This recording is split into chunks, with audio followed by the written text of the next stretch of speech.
Este cuarto video tutorial de programación en Java, y en este video vamos a ver solamente un poco sobre la clase string. Espero que el video no sea demasiado largo porque a pesar de lo que pueda parecer, la clase string pues tiene muchas cosas para ver. Pero antes de entrar directamente ya con lo que es la clase string, primero tenemos que revisar un poco lo que son los objetos. Y bueno, en un lenguaje de programación, un objeto es un constructo que trata de emular los objetos reales, los objetos físicos que conocemos. Y bueno, los objetos reales pues tienen propiedades. Las propiedades son atributos del objeto, pueden ser color, tamaño, forma, etc. Y también tienen métodos que son acciones del objeto o sobre el objeto. Sí, que pueden ser, por ejemplo, en un coche serían acelerar, frenar, una planta puede crecer, etcétera. Bueno, entonces veamos un poco un ejemplo de un objeto cotidiano, como es el televisor. En el televisor, las propiedades que tiene, pues son el tipo, ¿no? Si es de plasma, si es LCD o si es tubo de rayos catódicos, por ejemplo. El tamaño de la pantalla, si es de 20 pulgadas, de 14, de 52. El estado, si está encendido o apagado. El volumen actual y el canal actual. Todos estos son ejemplos de propiedades del televisor. Y el televisor también tiene métodos. Los ejemplos de los métodos pueden ser, por ejemplo, encenderlo o apagarlo, subir o bajar el volumen y cambiar de canal. Esto es un ejemplo muy sencillo de un objeto real, un objeto que nosotros conocemos, que podemos tocar. Ahora veamos un poco qué es una clase en Java. Bueno, esta es una introducción corta. Dentro de un par de videos vamos a entrar ya con lo que es programación orientada a objetos y vamos a ver más en detalle qué es una clase en Java y cómo la declaramos y cómo funciona. Pero ahorita considerémosla, por ejemplo, es un tipo de dato definido por el usuario. Así como Java tenía el tipo int o double, también nos permite crear a nosotros un tipo de dato para poder trabajar con él. Por ejemplo, no tiene números complejos, ¿no? Imaginarios, como un tipo de intrínseco de Java. Entonces, si nosotros necesitamos trabajar con números imaginarios, nosotros podemos crear una clase a la cual le llamemos imaginario y a partir de ahí, bueno, crear números imaginarios, trabajar con ellos, multiplicarlos, sumarlos, restarlos, etcétera. Y entonces podremos utilizar esa clase como si fuera un tipo. O sea, es como extender un poquito a Java, por decirlo así. Podemos verla también como una fábrica de objetos, de estos objetos que acabamos de ver. Bueno, más bien del constructo de estos objetos que son físicos dentro de lo que es el lenguaje Java. Y bueno, en la clase definimos las propiedades y los métodos de los objetos que vamos a crear con esa clase. Cuando entremos a clases lo veremos más en detalle. Y también veremos más en detalle qué es esto del space o alcance de variable. Hasta el momento no hemos necesitado nada al respecto de lo que es el alcance de la variable, pero ya veremos qué significa. Y bueno, pasemos a la clase string y sus métodos. Los métodos que tiene la clase string son, por ejemplo, len, equals, y ahorita en esta parte les voy a explicar un poquito qué significa. Lo primero que ven aquí, por ejemplo, como esto int, o en el caso de equals es un boolean. Y bueno, si vemos a la clase como una fábrica de objetos, estos métodos son, hagan de cuenta, como maquinitas adentro, ¿no? O sea, máquinas que van a hacer algo, que van a procesar algo. En el caso de equals, por ejemplo, tenemos que toma otro string, o sea, otra variable de tipo string.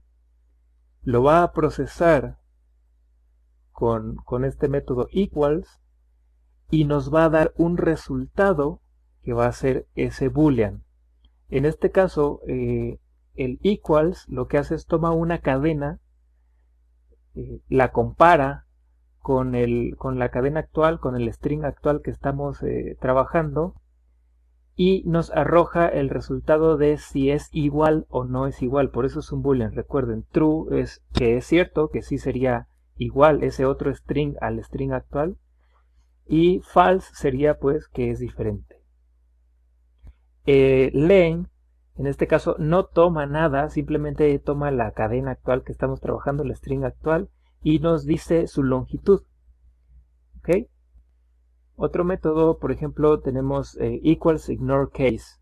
Esta equals ignore case es exactamente igual que el anterior equals. La diferencia es que a este segundo no le importa si las letras son mayúsculas o minúsculas.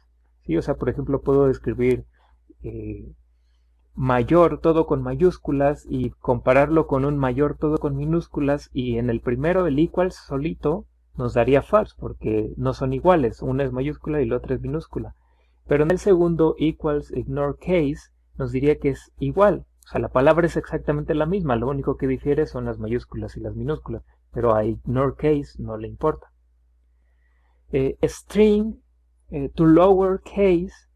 Este to lower case, bueno, significa literalmente hacia minúsculas, convertir a minúsculas, y lo que hace es que a la cadena actual la convierte a minúsculas y es el resultado que nos arroja. Y to uppercase o hacia mayúsculas hace lo contrario que to lowercase. Bueno, no exactamente lo contrario, sino que más bien esta convierte a la cadena en puras mayúsculas. El primero es puras minúsculas, el segundo es puras mayúsculas. Tenemos, por ejemplo, el método char_add, y lo que hace este es tomar una posición. O sea, nosotros le decimos una posición específica y el char_add nos regresa el carácter que se encuentra en esa posición. ¿Okay?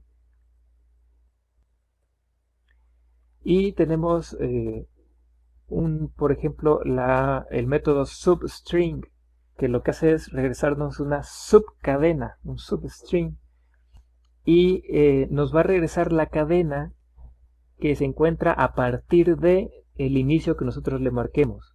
Ahorita vamos a ver algunos ejemplos de todos estos métodos, y si nos da algo de tiempo veremos algunos más. Bueno, entonces pasemos hasta nuestro editor, y aquí he creado ya, voy a borrar todo esto, creado ya un paquete y una clase dentro de un proyecto al cual llamé tutorial 04. Entonces, bueno, les muestro algo, voy a eliminar esto por completo. Okay.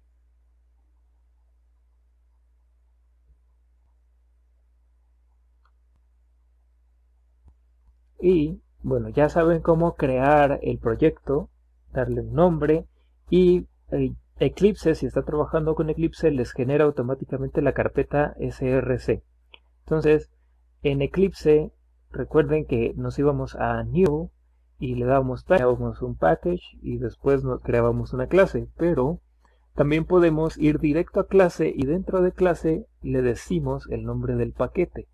En este caso lo nombro com.tutoriales, igual que siempre, y le doy el nombre de la clase, que lo voy a llamar ejemplo string. Le digo que sí quiero que me genere la función public static void main y le doy en finish. Y listo, me ha creado mi función public static void main. Voy a borrar los comentarios. Y bueno, empecemos a trabajar con la clase string.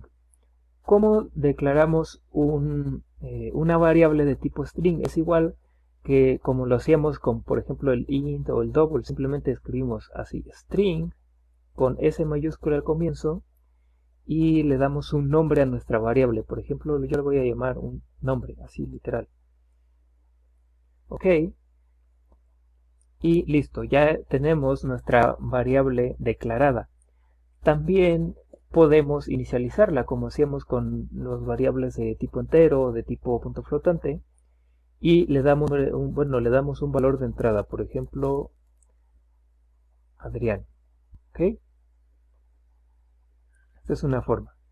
Ahora, voy a utilizar una forma de inicializar la variable o de darle un valor a la variable de tipo string diferente a esta. Esta es una forma de hacerlo, pero también podemos hacerlo con el new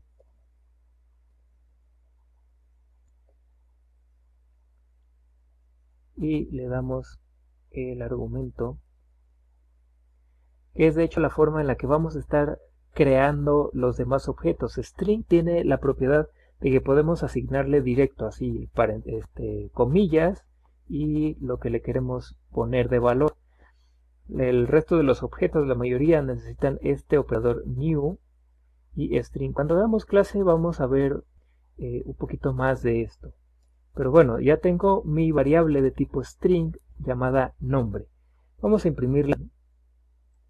Ya saben, system.out.println. Y le decimos que queremos escribir nombre. Terminamos con punto y coma. Y ahora podemos guardar, correr. Y aquí en la parte inferior ha escrito el nombre, el valor que yo le había dado a nombre, ¿no? Que es Adrián. Ok, entonces veamos, por ejemplo, el primer método de string, que es len. Sí, para llamar a los métodos desde la variable de tipo string, lo que hacemos es, después de la variable, pongo el operador punto, así un punto, y el nombre de el método que quiero llamar, que en este caso es len. Recuerden, ese método me dice el tamaño de la cadena o del string. Entonces yo le doy correr y si se fijan, lo que me imprime es un 6. Recuerden que la variable, el método len nos regresaba un int. Si lo recuerdan, regresa un int, es decir, una vez que llamamos a este método, todo esto de aquí, todo esto, nombre.len, se convierte en esencia en un entero, y ese entero tiene el valor de la longitud de la cadena, que en este caso son 6, porque son 6 letras las que hay en el nombre Adrián. Ok, entonces veamos, por ejemplo, otro ejemplo de estos, la función, el método equals. ¿Sí? Vemos acá, y en lugar del len, vamos a escribir nombre.equals, y dentro de los paréntesis tenemos que decirle a qué cosa lo estamos comparando, qué cosa queremos saber si es igual. Entonces vamos a escribir, ¿qué les parece? Así, Adrián con puras mayúsculas. Entonces lo que va a hacer equals es comparar esta cadena Adrián con puras mayúsculas con el valor de nombre, que recuerden es Adrián con mayúsculas solamente al comienzo. Entonces guardamos y corremos y me dice que es false, el resultado es false, es decir, no es cierto que Adrián con mayúsculas es igual con minúsculas y mayúscula al comienzo. Pero si yo le digo equals ignore case, guardamos, corremos y me dice que es cierto, es decir, si ignoramos que el hecho de que uno es con mayúsculas y otro es con minúsculas, entonces sí son iguales. Las dos dicen Adrián. Muy bien. Veamos otro método, to lowercase. Ok. Entonces vamos a borrar esto. Y le decimos, queremos saber cómo sería nombre, todo en minúsculas. Entonces escribimos nombre punto to lowercase. ¿Sí? Recuerden, to lowercase no toma argumentos, como por ejemplo equals si lo tomaba. Guardamos, corremos y me imprime Adrián, pero ahora todo con minúsculas, ni siquiera la primera es mayúscula, todo es minúsculas. Y to uppercase, voy a borrar aquí nada más lower, pongo upper, to uppercase hace casi lo mismo, solo que convierte todo a mayúsculas. Ok, ahora ya no solo la A es mayúscula, sino que todo el nombre está en mayúsculas. Pero quiero que noten algo de tu lowercase y tu uppercase, y es el hecho de que no cambia el valor intrínseco de mi variable nombre. ¿Sí? Vamos a imprimir de nuevo system.out.println y le digo que escriba a nombre. Ok, guardamos y corremos y vean, la primera línea, esta system.out.println, me imprime nombre.toUppercase y me lo imprime todo en mayúsculas. Pero ese toUppercase no convirtió a mi variable nombre, no le cambió nada, simplemente imprimió el valor de nombre pero todo en mayúsculas.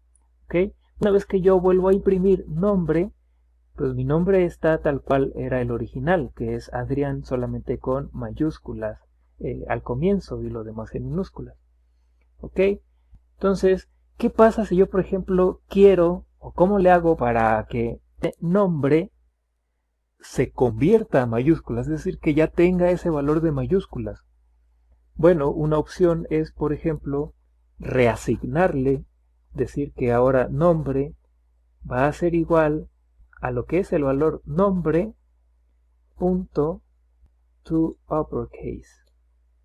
¿Ok? Entonces, ahora, ¿qué es lo que está haciendo? Recuerden, el operador asignación toma primero el valor de la derecha, que es nombre, es decir, Adrián, to uppercase, es decir, convierte Adrián a todo a mayúsculas. Y luego ese Adrián en mayúsculas con todo completo lo introduce en la variable nombre. Voy a borrar to uppercase de aquí del println. Voy a decirle, primero me voy a imprimir el nombre tal cual, después lo va a convertir a mayúsculas y después lo va a volver a imprimir para que veamos el resultado. Guardamos, corremos y efectivamente el primero es el nombre original con mayúscula al comienzo y minúsculas, después lo convierte y lo vuelve a imprimir y cuando lo vuelve a imprimir ya es todo en mayúsculas. Entonces, eso es algo importante de recordar de to uppercase y de to lowercase. No convierte a la variable en mayúscula o en minúscula, simplemente nos da como la muestra de cómo sería esa string si todo fuera en mayúsculas o todo fuera en minúsculas, pero no le hace nada al string en sí. Muy bien, otro método, por ejemplo el char add, nos regresa el carácter en la posición que nosotros le pidamos. Entonces, voy a borrar estas dos líneas, simplemente voy a decirle que me imprima una. Le voy a decir que me imprima el char add y como índice le voy a poner el 3. Muy bien, entonces esperaríamos que ese char add nos imprima la A sería el 1, la D sería el 2 y la R sería el 3. Esperaríamos que nos imprima la R, ¿no? Pero bueno, vamos a ver que Java no hace exactamente lo que nosotros esperamos. Y eso es por una razón sencilla. Java no empieza a contar en 1 como nosotros, empieza a contar en 0. Entonces para Java, la A es la posición 0, la D es la posición 1, la R es la posición 2 y la I es la posición 3. Entonces nos regresa la I. Nos dice que la I es la que está en la posición 3. Si quisiéramos que nos imprimiera la R, recuerda pues la R es la posición 2, le decimos la posición 2, guardamos y corremos y sí, nos imprime la R minúscula. ¿Ok? Entonces ese es un ejemplo del char add. Ahora veamos otro ejemplo que es substring. Sí, substring. Y tenemos que decirle el comienzo. De hecho, si no le digo, si no le doy aquí un argumento dentro del paréntesis después del substring, vean lo que me dice Eclipse. Me dice el método substring en el tipo, en la clase string, no es aplicable para argumentos que no existen. O sea, tengo que decirle un argumento. En este caso yo le voy a decir, quiero que me imprima AN, por ejemplo, que es el final, ¿no? Entonces, tiene que empezar en el 4. La A está en la posición 4, acuérdense, 0, 1, 2, 3, 4. Entonces, guardamos y corremos y exactamente me imprime AN, que es este AN de Adrián, ¿sí? Entonces, bueno, este 4 me marca el inicio, que recuerden es 0, 1, 2, 3, y entonces voy a empezar en la A, ¿ok? Entonces, la primera letra que va a aparecer es la A. Si yo le digo, por ejemplo, el 1, guardamos, corremos, entonces me imprime Drian. ¿Por qué? Porque la D es la de la 1, entonces me imprime desde la D hasta el final de la cadena. También tenemos la opción de decirle en dónde termine. Es decir, si nada más le doy un valor, me va a imprimir a partir de esa posición que yo le indico hasta el final. Pero yo quiero que me termine, por ejemplo, en 3, que nada más me imprima esos. Entonces guardamos, corremos, y me imprime solamente la D y la R. Pero bueno, empiezo en el 1, que es la D. Imprime el 1, luego imprime el 2, y el 3, que fue el argumento que yo les di, es el primero que ya no imprime. ¿Okay? Entonces nada más imprimió la D y la R. Si yo quiero que imprima hasta la A, entonces tengo que darle como argumento la posición de la N, que es la letra que sigue, porque la N va a ser la primera que ya no va a imprimir. En este caso sería el 5. Guardamos y corremos. Y sí, me imprime DRIA. ¿Sí? O sea, empieza en la D y termina hasta la A. Muy bien. Y bueno, eso hasta aquí lo dejamos por ahora con la clase String. En el próximo video vamos a ver un poco más de entrada y salida. Es decir, hasta el momento lo único que hemos estado haciendo es imprimir cosas aquí en la terminal. Pero, ¿qué pasa si nosotros queremos introducir valores a nuestro programa hecho en Java? Que pues es la mayoría de los programas, ¿no? Si no podemos nosotros interactuar con él, no nos sirve generalmente de mucho. Entonces, en el próximo video vamos a ver precisamente eso, cómo podemos nosotros introducirle valores a un programa en Java. Y hasta aquí este video. Muchas gracias por haberlo visto y hasta la próxima.